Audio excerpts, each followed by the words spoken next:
Hello, എല്ലാവർക്കും ജെനീസ് വേൾഡിലേക്ക് സ്വാഗതം. അപ്പോൾ ഇന്ന് തേങ്ങാവെള്ളം ഉപയോഗിച്ച് പാലപ്പം ഉണ്ടാക്കുന്നത് എങ്ങനെയാണെന്ന് നമുക്ക് നോക്കിയാലോ.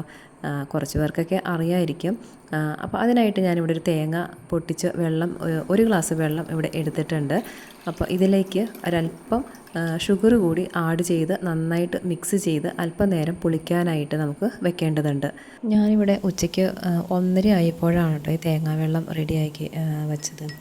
ഏകദേശം ഒരു 6-7 മണിക്കൂറെങ്കിലും ഈ തേങ്ങാവെള്ളം പുളിക്കാനായിട്ട് വെക്കുന്നത് നല്ലതായിരിക്കും. പിന്നീട് 1.5 ഗ്ലാസ് അരി ഞാനിവിടെ അപ്പത്തിനായിട്ട് എടുത്തിട്ടുണ്ട്. ഈ അരിയുടെ കൂടെ കുതിരാനായിട്ട് ഞാൻ അല്പം ഉഴുന്നുകൂടി എടുക്കുന്നുണ്ട്. ദോശയ്ക്കും ഇഡ്ഡലിക്കും ഒക്കെ ചേർക്കുന്ന ആ ഉഴുന്ന് ഇത്രയും മതി. അപ്പോൾ അതുകൂടി ഞാൻ ഇതിൻ്റെ കൂടെ ചേർക്കുന്നുണ്ട്.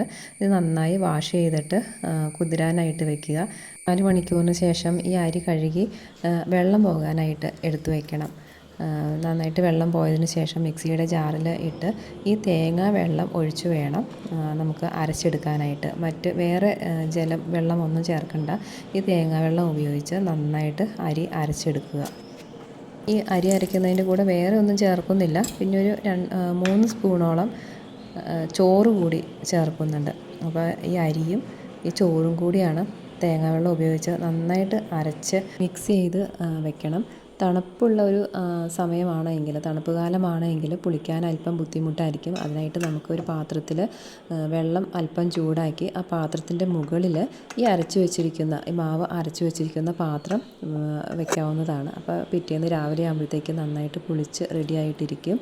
അപ്പോൾ ഇന്നിപ്പോൾ ഈ സമയം ഒരു മഴയുള്ളൊരു സമയമായതുകൊണ്ട് ഞാൻ ഒരല്പം വെള്ളം ചൂടാക്കി അതിൻ്റെ മുകളിലാണ് ഈ പാത്രം എടുത്ത് വെച്ചിരുന്നത്.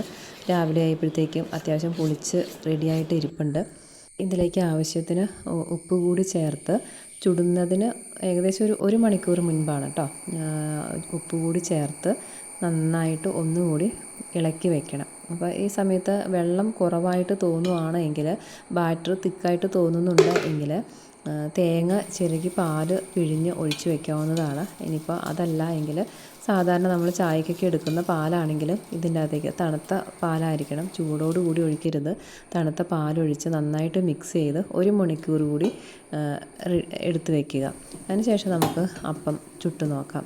വീഡിയോ കാണുന്നവർ ചാനൽ സബ്സ്ക്രൈബ് ചെയ്യാനും ലൈക്ക് ചെയ്യാനും കമൻറ്റ് ചെയ്യാനും മറക്കരുത് കേട്ടോ. ഈസ്റ്റ്, സോഡാപ്പൊടി യാതൊന്നും ചേർക്കാതെ തന്നെ ഉണ്ടാക്കുന്ന അപ്പമാണ്. അപ്പോൾ ഇത് ആരോഗ്യത്തിന് മറ്റ് പ്രശ്നങ്ങളൊന്നും തന്നെ വരുന്നില്ല. കുട്ടികൾക്കാണെങ്കിലും സുരക്ഷിതമായിട്ട് തന്നെ നമുക്ക് ഈ അപ്പം ഉണ്ടാക്കി കൊടുക്കാവുന്നതാണ്.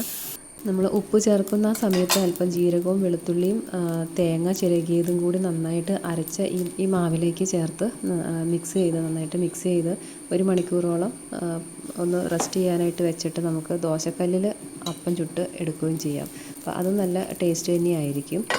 അപ്പോൾ എല്ലാവരും ഒന്നൊന്ന് ട്രൈ ചെയ്ത് നോക്കുക കേട്ടോ. നല്ല സോഫ്റ്റ് ആയിട്ടുള്ള ഒരു അപ്പം നമുക്ക് ഈ തേങ്ങാവെള്ളം ഉപയോഗിച്ച് ഉണ്ടാക്കാനായിട്ട് പറ്റും. അപ്പോൾ നിങ്ങൾ എല്ലാവരും ഒന്ന് ട്രൈ ചെയ്ത് നോക്കുക കേട്ടോ. കമൻറ്റിൽ വന്ന് പറയുക. ചെയ്ത് നോക്കിയിട്ടുള്ളവർ കമൻറ്റിൽ വന്നൊന്ന് പറയുക. അപ്പോൾ ഇന്ന് ഈ അപ്പത്തിൻ്റെ കൂടെ ഞാനിന്ന് മുട്ടക്കറിയായിരുന്നു ഉണ്ടാക്കിയിട്ടുള്ളത്.